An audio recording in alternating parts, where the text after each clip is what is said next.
Hey, mighty men of God, Joe Martin here with Real Men Connect, where we help good men become great men God's way by connecting to strong leaders, successful husbands, and great fathers by providing real answers to real problems in the real world.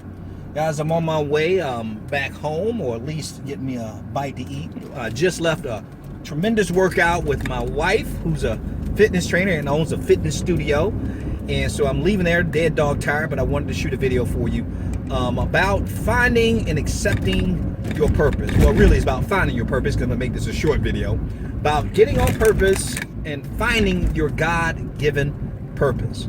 Guys, I don't think there's anything more important than finding your God-given purpose. See, if we believe in a creator, we have to believe that the creator created us for a what? For a purpose. But the thing is, the challenge is finding that purpose. Now, a lot of people think that God is hiding our purpose from us, like putting a needle in a haystack somewhere. But you got to believe that when God formed us in the womb, he said that he knew us before he even formed us in our mother's womb. And so God is not trying to hide our purpose from us. Matter of fact, he wants us to get on purpose as soon as we possibly can. Think about it. Jesus was on his purpose, fulfilling his mission at the age of 12.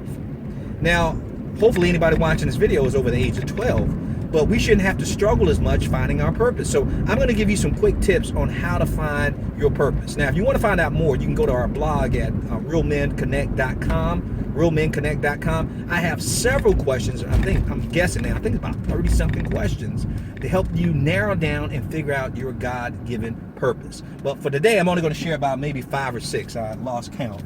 But you're going to really benefit from this. It's going to be a real blessing that I hope at least is going to be a blessing for you. Here's the first question that you ask yourself when it comes to finding your God-given purpose. When it comes to your unique talent, skills, gifts, and abilities. Your unique talent, skills, gifts, and abilities. If you had all the free time in the world, which you don't because you're very busy, what would you want to master, research, and study deeply to improve on those unique talent, skills, gifts, and abilities? Now, think about that for a second. Unique talent, skills, gifts, and abilities. What if you had all the free time in the world? What would you want to master, research, and study deeply? Now, I don't know what you majored in college, but if that's not something that you would want to dedicate all your time into doing, then it probably was the wrong major. So that's a good way to find out, a good indicator. Oh, by the way, all these questions I'm asking you, as you come up with the answers, your job is to see if there's some overlap in the answers. And that is God pointing you in the right direction, telling you that if you delight in him, he would give you the desires of your heart. The thing is, what is the desire of our heart? And so this is going to help you figure that out. So that's the first question.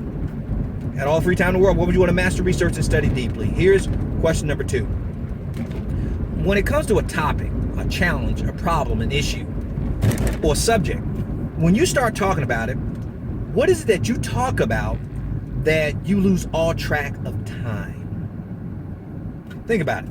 Something that you talk about that you lose all track of time. I mean, you know what I'm talking about. You bring up the issue, or somebody brings up the topic, and they say, you just start talking about such and such. So John, oh my goodness, he's gonna talk your ears off. Or man, Joe is going to, you know what I'm talking about.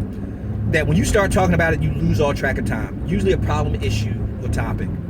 Now, so we have the first question, you lose all track of time. Well, that's the second one, lose all track of time when you're talking about it. The first one, if you had all the free time in the world, what would you want to master, research, and study deeply? Now, here's the next question, okay? When it comes to your unique talent, skills, gifts, and abilities, what have you received the most compliments for? What have you received the most compliments for?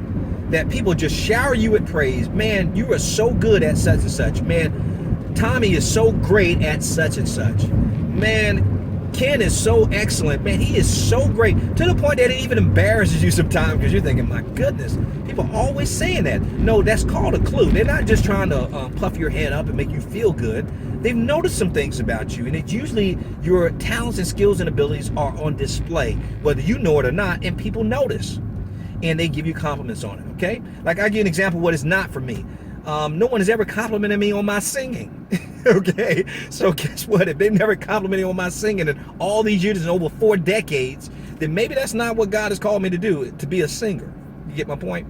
All right, now with that, the compliments, now what about this? When it comes to your unique talent, skills, gifts, and abilities, What do you have the most confidence in?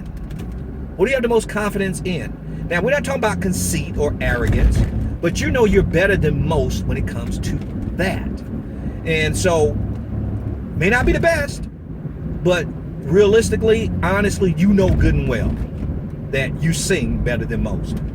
You write better than most. You communicate better than most. You motivate people better than most. You paint better than most. I don't care what it is. You build better than most. You innovate. You create better than most. You cook better than most. When it comes to your unique talent, skills, gifts, and abilities, what do you have the most confidence in? And guys, I want to keep this short, so let me ask you a couple more questions. If you never had to worry about money, okay? Never had to worry about your finances.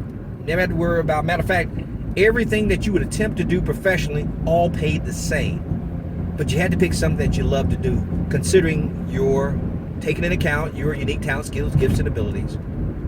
What would you attempt to do if you would do it, and you would do it for free if you couldn't fail? That's a good, great indicator of what your passion is pushing you towards. Something that if money was never an issue, what would you attempt to do for free using your unique talent, skills, gifts, and abilities? Now, along that same line, let me ask you another question. What if you couldn't fail? Guaranteed success, automatically. What would you attempt to do with your unique talent, skills, gifts, and abilities if you couldn't fail? What would that be? Great question to ask yourself. Okay? And here's the last question I'll leave you with, guys, and I'll close it out with this. When it comes to your unique talent, skills, gifts, and abilities, see the pattern in this? Your unique talent, skills, gifts, and abilities, that thing that God gave you that didn't give everybody else. What do you do when you're using those skills and abilities and talents that brings you joy, but at the same time, when you do it, it brings joy to other people? Let me say that again. Something that you do that it brings you joy, but at the same time it brings joy to other people. We're talking about your unique talent, skills, gifts, and abilities that God has given you that he didn't give everybody else. Now, why is that a great indicator of what your purpose is? Because see, if you're doing something only to benefit you, then that makes you selfish. It only brings you joy. But if you do something and it only brings joy to other people, then that makes you a martyr. That's not benefiting anybody but them, but it makes you depressed. But if you do something that brings you joy, but at the same time brings joy to other people, guess what? That's called a miracle, baby. That's a blessing. That means not only are you being blessed with the joy that it brings you, you're blessing other people by bringing them joy. Guys, these are some quick questions to help you identify your calling. Now, this is just a starter, a place to start. Like I said, you can go to our website at realmenconnect.com and get the rest of the questions. I told you it's like 30, maybe even 40 of them that will get you to, I think even those will help you. Guys, if this benefited you, please share this with other people, because sharing is caring. Okay?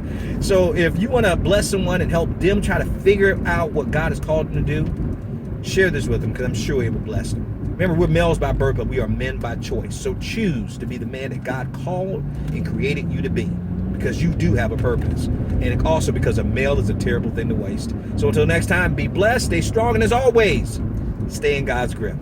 Talk to you soon.